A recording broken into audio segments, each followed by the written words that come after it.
Aloha and welcome to ThinkTech Hawaii's Reaching Out. My name is Nennz Faleafine and I'm happy to be here. Last week I wasn't feeling well, but I'm glad I'm back. And I'm very excited about my guest. I've known her possibly since, I don't know, maybe she was 4 or 5 years old. And now she's become this force in our community as a leader and a great representative of women. She is the Executive Secretary for the Neighborhood Commission, a former State House District 30 candidate. She is the assistant coach for the Farrington High School girls water polo team. And for the governors out there, whoop, whoop, a graduate of Princeton University and a former TEDx Honolulu Salon speaker. Please welcome Nicole Alana Toshiko Kaulana Okawi Melin Velasco. Thank you so much for having me. I know that's a lot to say. Yeah, so you know where I got that from, right? Your full name? Yes, from the TEDx talk. Right, and so I've always wondered, like, what was that about? Was the previous speaker there, did he give his full name? Or, because you normally just say, you know, Nicole Velasco. That's true. But then I was like, I did not know, and I had to tell my mom, did you know? All chop suey style. Yes, so Yes. one of the previous speakers that evening was talking about our personal identities and how she is Hawaiian. She's basically a hapa, but also Chinese and wanted to be a narcissus princess, but then, you know, didn't quite fit the mold per se. So I said, you know what? I recognize that there's value to every part of who we are, and that really makes our own identity. So that's why I gave the whole thing. the whole spiel on my name. Yeah, so when I saw your TEDx Honolulu video, I was like, oh, I'm so going to introduce her. I thought, oh with no. the full name, and the people in the back, the producers, everything can just use Nicole Velasco. Yes, because I don't much think simpler. they'll fit all of that in. So welcome. I'm excited to have you here. I remember when your father was, I believe, first the JV basketball coach for my brother back at Punahou, and I think you were, I don't know, 11? This was 91, I was tiny. I think, like 90, 91. Yeah, so around, I think I was maybe 6. Right, and just kind of hanging out, right? Hanging So out. to every game. Every game. Every game, right? And then if it was his turn to watch you folks and you were at practice too, and just kind of running around, it's the same way that I grew up too. My father was coaching at McKinley High School. So talk to me about that, like just kind of hanging out, experiencing your dad, right? So he was this executive at Aloha Airlines and then really this coach. And you've kind of followed the same path a bit, you know, by coaching at Farrington. So tell me a little bit about that, like how that influenced you. It was a big influence, as you can imagine. I always tell people I grew up on the 50-yard line and half court. And so I'm very much accustomed to the world of athletics, and I think being able to watch my father coach his teams, not just in the sport of whatever that season happened to be, but in life in general. And so from the sidelines or from the bleachers, I was able to really watch and observe and see many, many teams coalesce into what they became, more of a family. And I think my father's been there for about 28 years coaching at Punahou. He still is. He's still there. In fact, there's a game tonight. And it's just been really great. It's been a big part of my life, and I can certainly see how the lessons that my family and my father and my mother have taught me have translated into the way that he coaches his teams. And he had a big influence too on his athletic career and his career as a coach. And I remember your grandfather, and for those of you watching, if you're wondering, yes, Nicole's grandfather is one of the most prominent people from Radford High School, Coach John Velasco. And I was like still in elementary school. However, sports was such a big part, right, of local family culture and everything. And I'm certain that your grandpa was such an influence. And you shared earlier that you did a paper, or yes, at my Princeton, senior thesis. And he died in 1981, which was before I was born. But I grew up basically answering this one question, which was, hey, you related to John? And I would have to say yes. And I realized, just based on what other people felt about him, that he had a very big impact as both a coach and also the athletic director at Radford. And many of his students, who were also military students as well, were all over the world. And so when I was at Princeton in my senior year, I said, hey, you know what, maybe this is a story that needs to be put on paper. And I was able to gather stories from his childhood friends to former athletes that coached him. And the impact that he had really demonstrated to me that even one person who cares, one person who has a compassion for others can make a really big difference and really have a legacy. that impact that coaches have on their athletes at any age, right? So whether it's youth and Pop Warner, KC basketball, all the way up through even now the professionals, even across the globe. I mean, the stories that you hear of how the athlete or the student athlete became the leader they are today, and it's attributed to somebody we know. My grandpa, my dad. So was there any story that stood out that someone said, oh, this one time, or if it wasn't because of your grandpa? Definitely. There are actually a couple of stories ranging from Brian Norwood. He's actually a football coach currently at the collegiate level. He moved from Maryland, showed up in Hawaii, got taken in by my grandfather, played on the football team, was there in that final season when he happened to pass away unexpectedly. And Brian, when he was actually at Penn State coaching, he came to Princeton and he found me and he sat me down and he told me stories about my family. And he said, you know what, if it weren't for your grandfather, I would have still been, this kid that was rough around the edges, that wouldn't have had a path. And I thought, wow, that's really impactful. And others would share stories about how in their senior year as military students, their families would eventually have to move and they would stay back and essentially live with my grandfather and his family so that they could finish up their high school careers at Radford High School. Amazing How that sense of ohana and community was almost second nature. It was automatic. It was who we were. Different changes now. We'll get more into that and of how that will weave into what you actually do for a living now. But I want to talk a little bit about your water polo team. I know the season is starting, and for me, as someone who went to public school, it just encourages me and it fires me up, because when I was in school, water polo was strictly for private schools. No one in the public school system had a team at the time, and now to see that public schools do have teams, whether you have a pool or not, right? You have a water polo team, and then not only that, but they're thriving. Absolutely. They're thriving and growing. So how does it feel to transition to coach? It's great. I never thought that I would coach. I always sort of reserved that Coach Velasco status for my grandfather and for my father.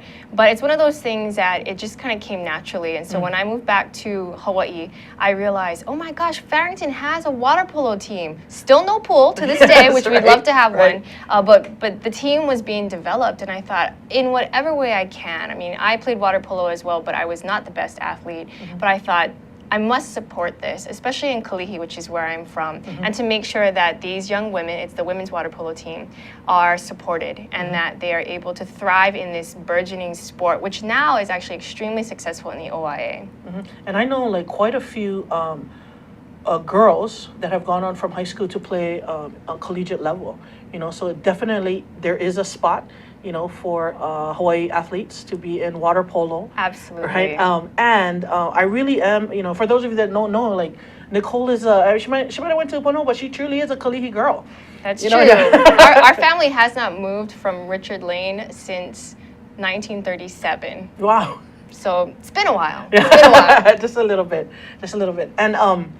And to come back, to your community, you could have easily gone and coach at your alumni, however, you're there giving back to Farrington, and I want to come see one of the games this season. Yes. Just because Noi is a Farrington governor, and so is a lot of my family members. But I'm excited. When I found that out about you, I was like, that is just totally exciting and opens up just another world of opportunities for our kids to go to the next level. I want to talk to you a little bit about when I was doing my research and knowing you, because I knew you from you were a little girl, and then bam, running for office, right? Oh, there she is. But I wanted to talk to you about your purpose in coming home and what you wanted to gift to our public school kids, and it was music education. Yes. So that makes me excited. Yes, so start from the beginning. Yes. What's the genesis of that? How did you? Gosh, where to come start? to love music? Well, I was on the East Coast, and after graduation, I had decided I was going to move to New York, and I was going to be in New York, and I found a job as a producer in audio post-production, very random. Yes. But I recognized that we had all of this wonderful technology that we were using for audio, and musicians, we worked with musicians as well, but we were using it for so many other things but education. And probably around 2009, right when Furlough Fridays had reached its hilt. Yes. A friend of mine sent me an article, and I remember I was sitting in my office in New York, right in Midtown, open my email, get this article, and he had just very few words, and those the same words that I mentioned in the TEDx talk, which were time to go home. And I wasn't quite sure, and I didn't really know what that was going to look like, but as I thought about it more, I thought, hey, you know what? Maybe I can use what I'm learning here in my professional capacity and audio and music and try to translate that into a program for the kids when they happen to have a furlough. And so I put in my 2 weeks notice, shocked everybody, Coming decided home, I'm going to be music school teacher. Yes, yes. You know, it was called kanikapila.org. I was totally ready for a pilot program. I found some schools on the East Coast that were interested in the concept, which was basically bridging the classroom gap and having kids share music, whether through performance or through the curricula itself. And I thought, oh, well, all I need to do is go back home to Hawaii, find a school that wants to be a part of this, and then Sounds so simple. rocking and rolling. I just got to come home and find a school amongst the hundreds of schools that we have across, any island. Could have said, okay. Yes. Right. And perhaps I was a little bit wide-eyed and bushy-tailed, so I show up, I get back home in 2010, I'm ready to rumble. Yeah. I approach who? I approached the institution, and I was met with a lot of resistance and a lot of paperwork, and really it was through the frustration of watching how my desire and my intent for something that was going to be what I thought a pretty interesting educational program was stopped. And so that was the true turning point for me from purely private sector and music and audio post-production to public service.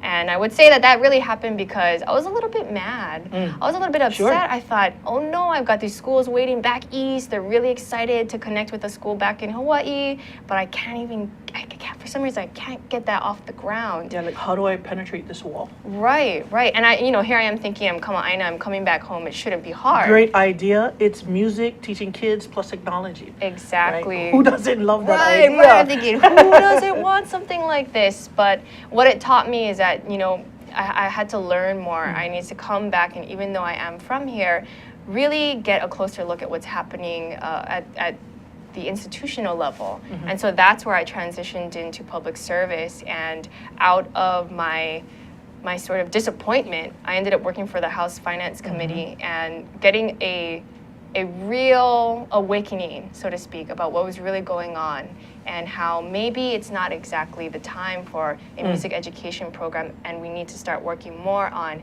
getting people involved in government. Right. I was surprised by how many people were not really a part of the process, and that was shocking to me.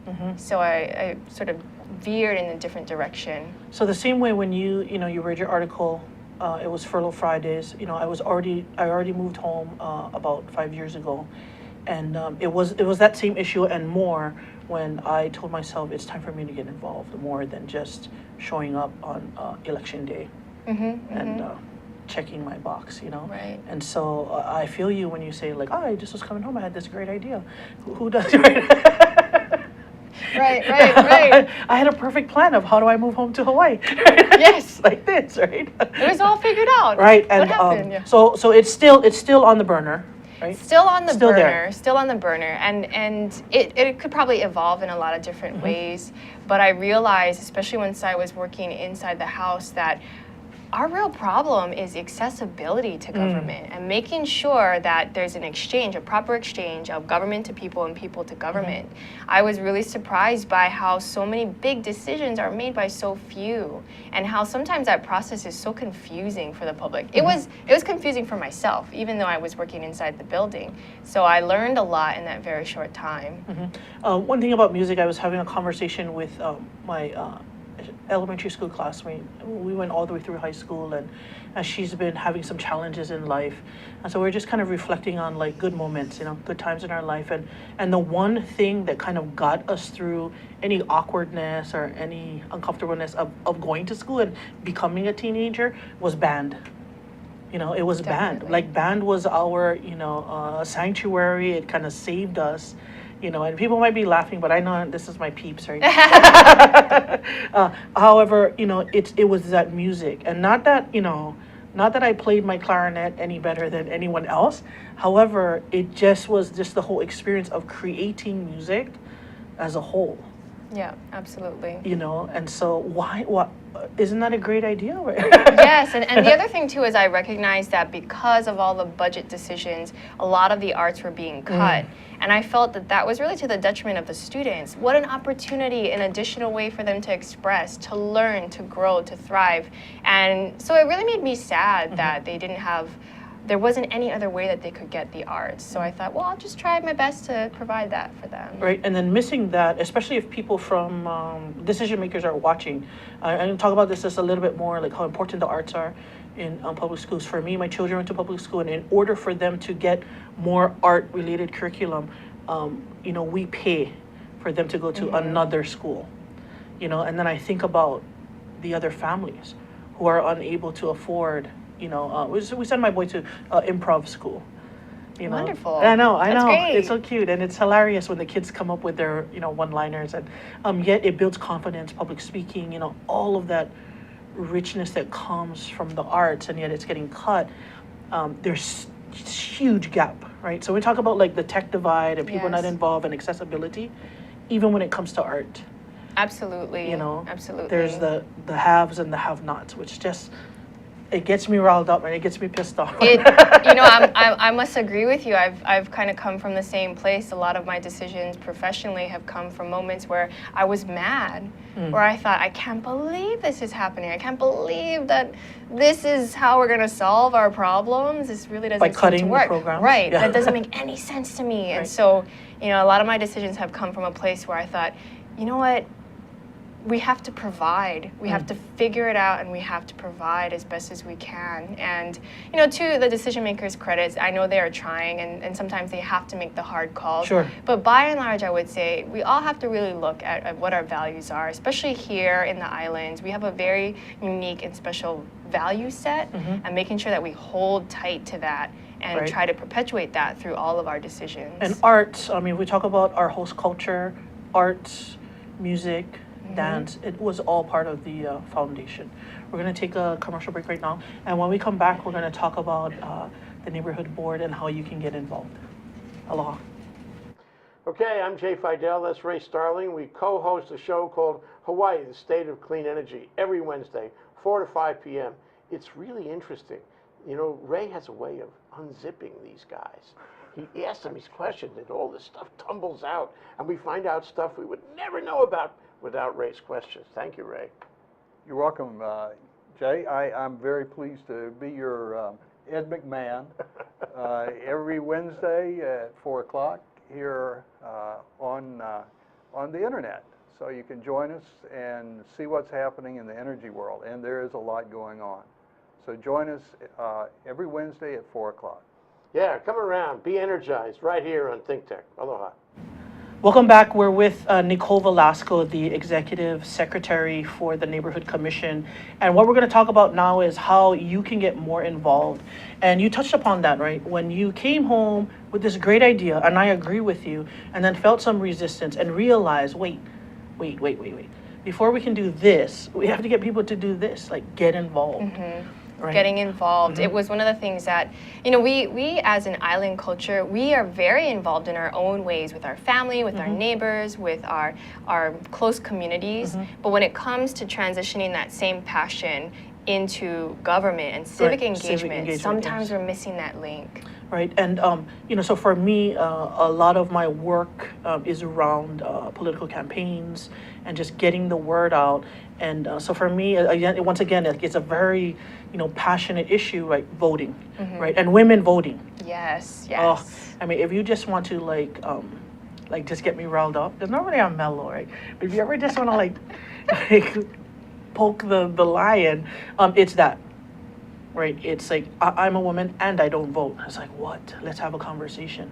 I want to know why, you know. And what I'm learning is it could start at neighborhood boards. Yes. It could start at PTO, right, parent teacher, you know. But even that is such a small. It's just a few people making decisions. It is. You know, neighborhood board is a few people. So how might we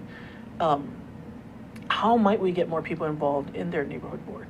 I mean, what do you think? Sure. So we have 33 active neighborhood boards island-wide here in the city and county of Honolulu. We're actually the only county in the state that has it. And this particular style of system is the only one of its kind nationwide. So we want to make sure people realize that they have a great opportunity So to be we're a part. the only county, I Only didn't know county. that, and nationwide, the way we run it this way. Yes, so this system is government founded and government supported, and that's what makes it pretty unique. And I like to tell people that the neighborhood board system is designed to ensure that the people have a platform and an opportunity to voice their opinions. And I always like to tell folks, this is where government comes to you.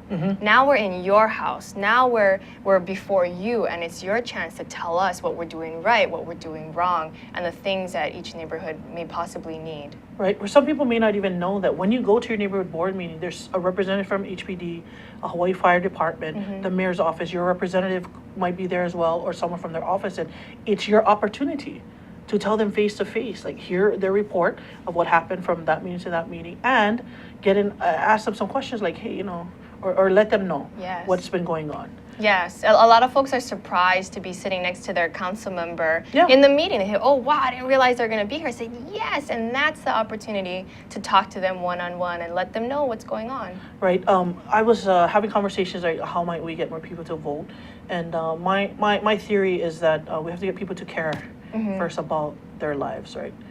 To enroll in their lives and kind of understand the process. And some people have said that neighborhood boards, it doesn't matter what they say because then the decision makers decide opposite of what the board says. However, I think how do we get enrollment or more memberships? Sure. Yeah. Internally in our neighborhood commission office, I tell my team, we have to figure out ways to make it matter. That's the only way we're going to inspire people to get involved. And what we've seen is if you can get a little spark and really find out what it is that people are interested in, you can encourage them to come out and to become a little bit more active. We just had an amazing example in Kalihi. Again, Kalihi. Yes. No, I love it. Yeah. But it was great. So kids in the area who love their bicycles, they said, hey, you know what? If Kamehameha 4th Road is going to be repaved in a couple of years, we'd really like to have some bike lanes put down. And so they conducted their own survey. They went through the neighborhood. They did sign weaving to get more people to sort of understand their cause. And the students actually went to the Kalihi Valley Neighborhood Board, lobbied the board, presented their case, requested the board's support, which they were unanimous in supporting these students and their plan. And then that started a conversation with the city administration and the different agencies involved. Now, what became in the end result was that the city decided, with the mayor's approval, to include it. And what most people don't realize is that a lot of these plans are actually figured out well in Yes. advance. So the repaving plans for Kamehameha 4th Road were actually figured out about a year and a half ago or so. And so it was a done deal. So I really appreciated the fact that the community, the board, they were able to make such a strong case that the mayor was able to say, hey, you know what? We're going to make a tough call. We're going to reopen it, and we're going to include some of these elements into the future plans for the area. What I like about that story is it was something positive for the community. Oftentimes, people will come out like voting, like any issue, right? If they're pissed off enough, right? They'll come out and come to the neighborhood board and voice their concerns. Otherwise, if everything is good, I'm not going to come out, right? So I'd like to see people come out even when things are good. Like, let's do good things, like before, Yes. and prevent, hopefully, any of those issues to come up. Absolutely. Or at least be prepared as a community. Then perhaps we can get our elected officials to respect what we say. Absolutely. I know that Hawaii Kai Neighborhood Board is very involved. Greg Knudsen is a friend of mine. I met him on Twitter, and I follow what he does. I don't live in the area, but I follow what they do, and I read his minutes just to see, like, wow, that many people came. Yes. Yes. And how, there's just involvement when it's there, and hopefully while you're watching this, you start to think and get inspired to wonder where your neighborhood board meeting is. The one in Aiea is in Aiea. I've had friends. I think I love my Aiea board. Like, they know what they're doing. Like, we're good so far. But I think if we had more bodies there, it could thrive a bit more. And figuring out, like, how do we like how might we get? And one of the ways that you have been engaging is social media. I shared with you before we started is that in my observation, my professional opinion, just in observing the different agencies, government agencies, whether state or different counties, I think that your office is utilizing it the best, right? You folks are using hashtags, you're doing tweet ups, which are meetups with people on Twitter. In case they don't know, I don't want to get too into the jargon. However, and it's fun, right? You're doing photos when you get there. There's a photo booth, right? And love my hood, and then why I love my neighborhood, right? And they get to write down their reasons why. It's all this different use. So is that inspired by you? Like part of your vision? Do you have this huge marketing team? I wish, and I wish I had the budget for it too. Right. I That always would be joke. great. When government can afford to get a marketing team, that means we're doing good. Yeah, we're trying. We're actually we're doing really well now. But when I joined the Neighborhood Commission office in May of 2013, we had no social media presence at all, and having come from New York and really observing other cities and how they've been using, even internationally, different cities are using social media. I thought, there's no reason why we can't have that here in Honolulu, another vibrant city as well. And so, fortunately, after a little elbow grease and a lot of convincing, there's a lot of paperwork to get a Twitter account. It was a lot, and in fact, I actually had to make a case for why we needed a Twitter and a Facebook. So once I was able to get approval for that, I said, hey, by the way, I just want to let you know, I'm also going to ask for an Instagram and a Tumblr too. So just kind of what is that? Get ready for it. And fortunately, and especially with this administration, there is a deep interest in being accessible in whatever way people want to engage. And what we're seeing is that there are a lot of people who may not do the face-to-face or the one-on-one, but they really engage online and via social media. We're big fans of yours as well, and we actually have observed a lot of what you've been doing to make sure that we're incorporating things and yes, being online, but trying to see how can we bring that in real life, Yes. and how do we bring that offline and then have those conversations, because that's still very important to us as well. But social media has helped us get the word out about the neighborhood board system and find people that even after 42 years of the system being in existence have never heard of it. Yeah. Never heard of it. So social media has been great because it's also cost effective, and we actually are probably, myself included, a team of 3. Yeah. But I realize a that. That's why I said, you have this whole passionate marketing team of 3, and we really do care about it because we realize that it's another entry point for the public to reach government. So I see that it's been working. I went to one of the. So really, this is how I chose to get involved even more. Because I'll hit a meeting, I'll watch the minutes, I'll send in testimony, but I'm really like behind the scenes. Except I heard the mayor's radio commercial Oh, great. one morning, and he was making a call, right? He was calling out, get involved. And then I saw your tweet, and I said, it's confirmation that I need to show up and be more involved, not just submit testimony. So there's certain levels, right, of being involved, like engage in civic engagement, and it starts with you can vote, but there's still more. You got to follow a bill. You got to go to your neighborhood board, right? There's still more. Yes. You could do, and so I was inspired by that. And so if not for it was the social media that closed the deal for me. When I saw it, I was like, heard the commercial, So I'm glad to see that the mayor's on board with building up the neighborhood commission board. Absolutely. In fact, he actually, got his feet wet on his own neighborhood boards, first in Kaimuki and then later in Manoa. And what's encouraging for me and also my team at the office is it starts at the top. He really does value what they have to say, wants to know. And that's such an unusual aspect for government, is when government's looking out into the crowd saying, what do we need to know? What don't we know? And what do we need to know? And please tell us. And so with that door wide open, I encourage everyone to take the opportunity to step through it and really be heard. And as you also say, do good, because there's 2 parts. Yes, it's your voice, but it's also the action. Right. The action part of it is important as neighborhood well. board is not about just coming to complain. Right, Yeah, right. you want to be heard, and then what are you going to do? Right. There's action involved as well. We're going to take a commercial break, and when we come back, we're going to talk about how you can run for your own neighborhood board, and then find out, what's going on in the future. Mahalo. Aloha, my name is Paul Jackson, better known as PJ, and my local interest is in sports. I have my own sports radio show at KWAI AM 1080 that you can stream live. I also have my own website, pjsportsradio.com. We have live guests in studio, and we talk about discussions and topics that everyone wants to know locally here on the islands.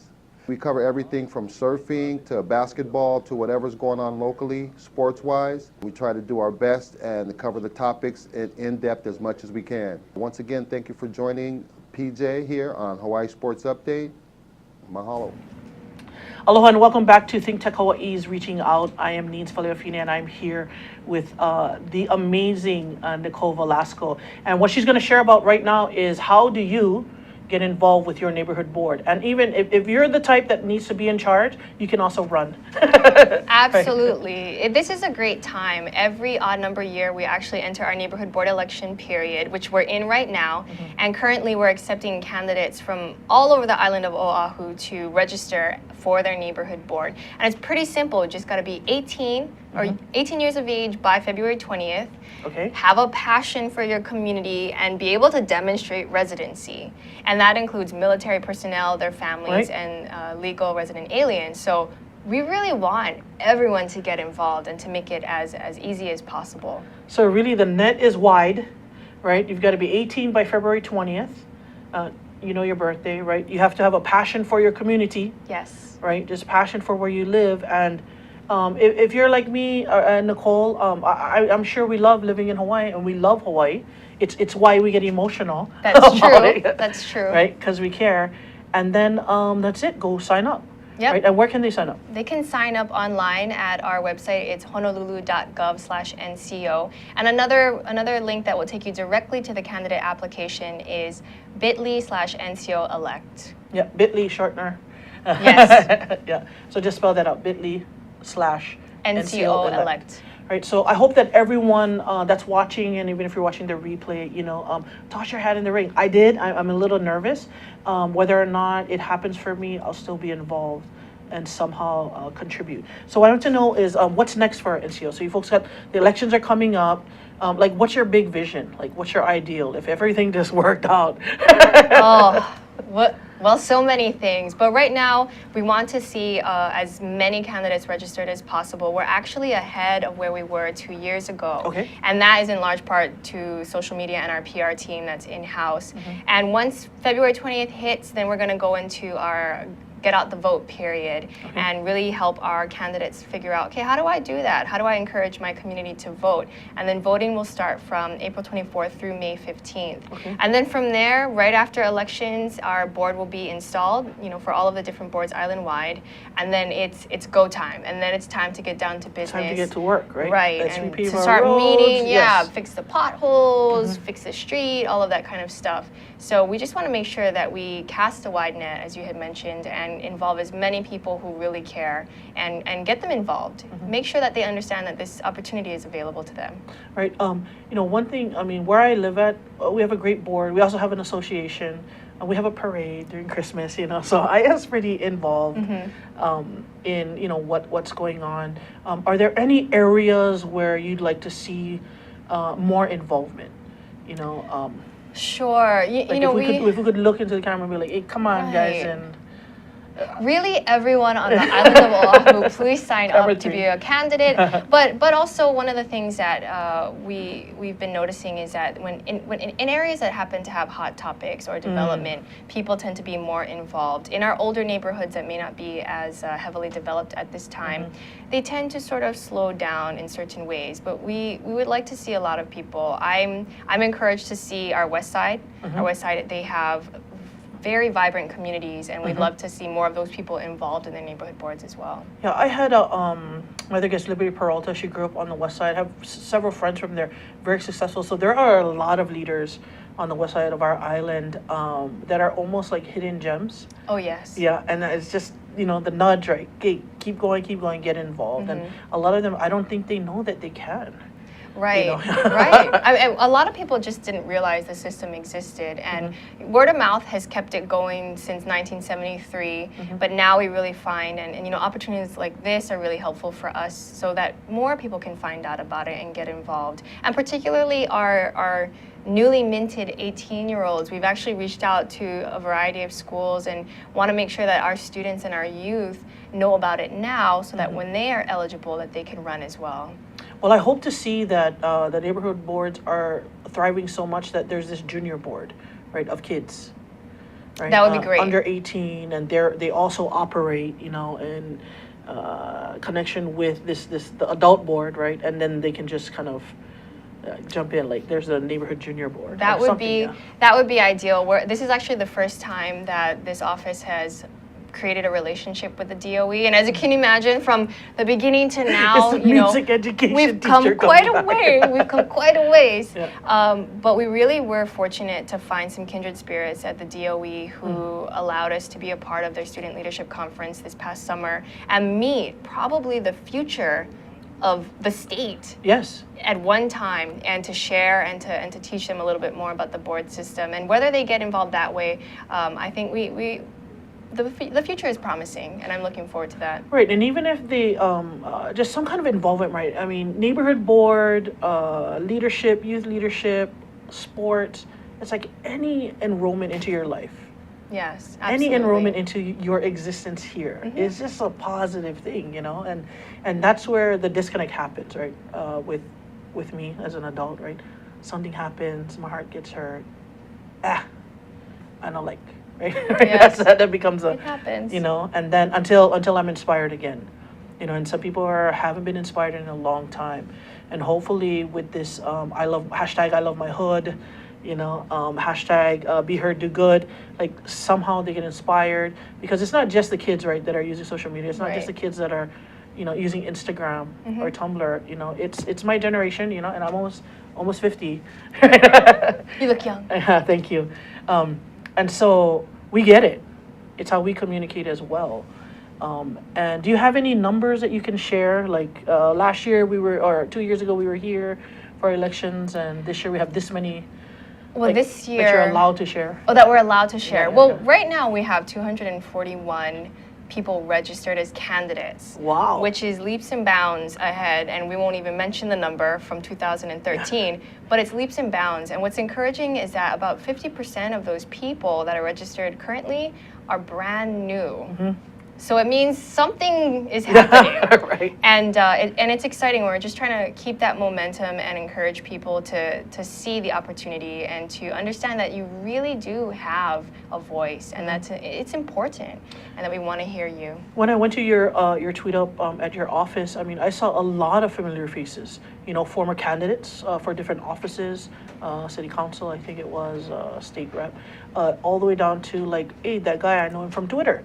Right, and he came because he heard about it on Twitter. I mean, just so I believe that you folks are reaching. I'd be fascinated with the data that comes out of it. So hopefully people will be able, those 240 plus will want to do at least an exit interview or survey, so they can say, like, this is how I found you. It was the radio station. It was the tweet. It was. Yes, we don't have a lot of data in the office, Sure. and that's something that we're hoping to collect. And certainly, when this whole election period is over, we'll be looking back and seeing what worked, what didn't work. Where do we need to do more work? We're actually going to be out on the windward side next week, Tuesday, January 20th, from 6:30 to 8 at Kailua District Park to encourage our windward communities. We have 4 boards on the windward side, and wonderful boards. Great communities. We want to see more involvement, and we want to see our windward side really kind of beef it up a little bit. Does Kailua have an event that you folks are going to, or it's your event? We're actually going to be throwing the event. It's called Empower Windward. Okay, Empower Windward. So if you live on the windward side or have family and friends, make sure that they get out there and get involved and learn more about how. So maybe not them, maybe someone else. For me and our household, it's definitely me that will be involved. It doesn't mean everyone else is not, right? If there's an event, show up. But definitely, hopefully see like some good projects come out of that. You never know, right? And how do our leaders know what we really want unless we tell them? That's true. You know, I always tell folks, government is not omniscient. Yes. We don't know everything, clearly. Right. So we really do need the people to clue us in, to plug us into what's going on and make sure that we're hearing them. And so, what is next? What is next for you, Nicole? Oh, so for I know me. that this is where you're working, and you're always looking for projects to work on and to give back to. You know, so what's next? Like, You know, it's funny. When I was younger, I thought I had my 10-year plan and everything was all figured out. But what I've recognized is that I'm really happy where I'm at right now. I do appreciate this administration taking a chance on me, being someone young and new, and really without the sort of credentials to be in this role. So I'll be here for a while. I want to see the system improve itself and get some new faces, some diversity, and to really maintain the legacy that it already has. And after that, I'm not quite sure. Hopefully, more yoga. More yoga. I know. More yoga, more water polo, more basketball games, and just making sure that no matter where I go, I'm in touch with what's happening in the communities themselves. Sure. I mean, in order to know, you've got to get in the ditch, right? And I said, yeah, I always believe that as a leader, you gotta get in there. Right, so you can find out what's happening. Absolutely. It's the best way to find out what's going on. Get in. Right. Find out. And it's sort of like what you talked about. Like, you had this great idea, you were going to come home, and I see it as a gift. However, until you're on the other side, it's like, oh, shoot. We have a lot of other work to do before. Yeah. Right. So this can get funded. Right. We have so much stuff to do before this gets funded. I wanted to talk to you before we close out, and we've got a few more minutes. Yoga. So when because you're the spokesperson, right? Yesterday you did Hawaii News Now. Today you're here, right?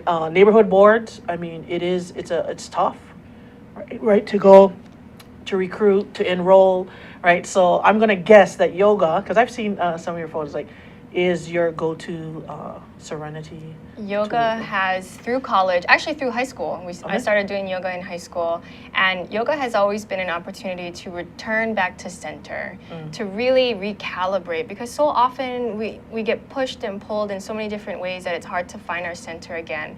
And yoga, and now I'm back in my meditation practice, which has been really helpful.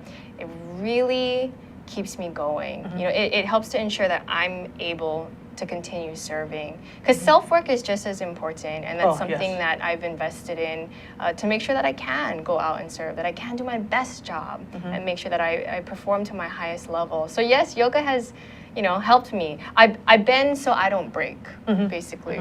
You know, for a lot of people, when I train them or with clients, right, when it comes to social media, everyone has the ability to comment how they want. And a lot of times, sometimes the words are thoughtless, right? It's not very thoughtful for what you're hoping to get right. Sometimes they're mean, right? And so I always tell my team, like, let it go, you know, don't respond to that.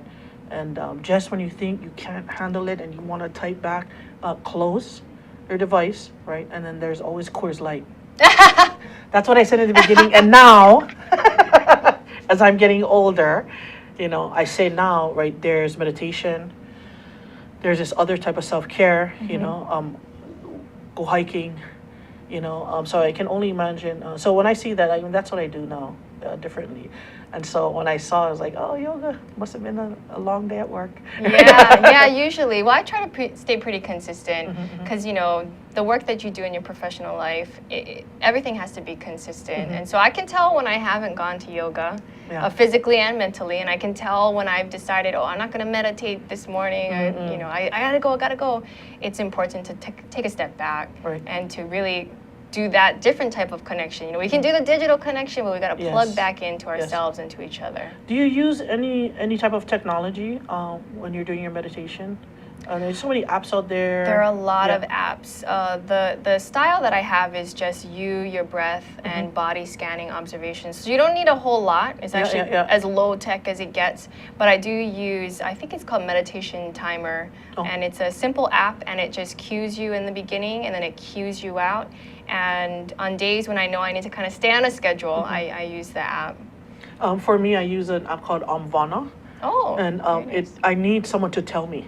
And breathe, right? Yes. And visualize this. And what is your plan? So I need someone to be talking to me. Otherwise, in a silent room, I'm talking to myself, right? And it's like, right? And so in order to quiet my own mind, I have to listen to something else. And so anything else you want to leave our audience with before we sign off? I think my final message is just that from the government's perspective, we do want to hear all of you. We want to know what matters most to you and what we can do to properly serve you as the people of the city and county of Honolulu. Okay, and we're just about going to be wrapping up soon. And thank you so much for being on the show. Thank you. I want to thank everyone for tuning in, to reaching out. Please go to ThinkTech Hawaii if you want to watch this again or any other shows. And thank you to Nicole Velasco for being here. Mahalo.